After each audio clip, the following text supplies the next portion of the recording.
ಕಂದಮ್ಮ, ಸಾಕು ಅತ್ತಿದ್ದು, ಎದ್ದೇಳು. ಏಳ್ತ್ಯಾ ಇಲ್ವಾ? ಏಳು. ಯಾರು ಬಂದು ಇಲ್ಲಿ ನಿನ್ನ ಎದ್ ನಿಲ್ಸಲ್ಲ. ನೀನೇ ಸಮಾಧಾನ ಮಾಡ್ಕೋಬೇಕು, ಕಣ್ಣೋರ್ಸ್ಕೋಬೇಕು, ಎದ್ ನಿಂತು ಪರಿಸ್ಥಿತಿಗಳನ್ನ ನೀನೇ ಎದುರಿಸಿ ಹೊಡೆದೋಡಿಸ್ಬೇಕು.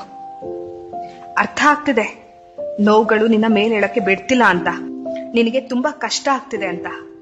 ಆದ್ರೆ ನಾನು ಹೇಳೋ ಮಾತನ್ನ ಸರಿಯಾಗಿ ನೆನ್ಪಿಟ್ಕೊ. ಈ ನೋವುಗಳೆಲ್ಲ ನಿನಗೆ ಪಾಠ ಹೇಳ್ಕೊಡಕ್ಕೆ ಬಂದಿರೋ ಮೇಷ್ಟ್ರಿದ್ದಂಗೆ.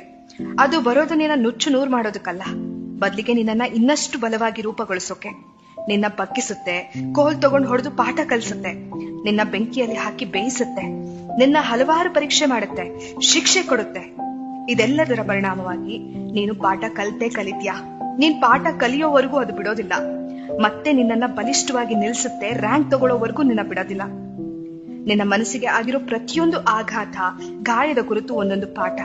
ನಿನ್ನ ಪ್ರತಿಯೊಂದು ಕಣ್ಣೀರು ಒಂದೊಂದು ಕತೆ. ನೀನ್ ಪಡ್ತಿರೋ ಪ್ರತಿಯೊಂದು ಕಷ್ಟ ನಿನ್ನಲ್ಲಿರೋ ಹೊಸ ಆವೃತ್ತಿಯನ್ನ ಹೊರಗೆ ತಂದು ಮತ್ತಷ್ಟು ಗಟ್ಟಿ ಮಾಡುತ್ತೆ ನಿನ್ನನ್ನ. ಈ ಕಷ್ಟದ ದಿನಗಳು ಬಹುಶಃ ಕೊನೆನೇ ಆಗೋದಿಲ್ಲ ಅಂತ ನಿನಗೆ ಅನಿಸ್ತಾ ಇರಬಹುದು. ಈ ಭಾರ ನಿನಗೆ ಹೊರೋದಕ್ಕೆ ಕಷ್ಟ ಆಗ್ತಿರಬಹುದು. ಆದ್ರೆ ನೆನ್ಪಿಟ್ಕೋ, ವಜ್ರಗಳು ರೂಪುಗೊಳ್ಳೋದು ಒತ್ತಡಗಳನ್ನ ಸಹಿಸಿದಾಗ್ಲೇ. ಯುದ್ಧ ಭೂಮಿಯಲ್ಲಿ ಹೋರಾಡದ ಮೇಲೆನೆ ವೀರ ಸೇನಾನಿ ಅನಿಸ್ಕೊಳ್ಳೋದು.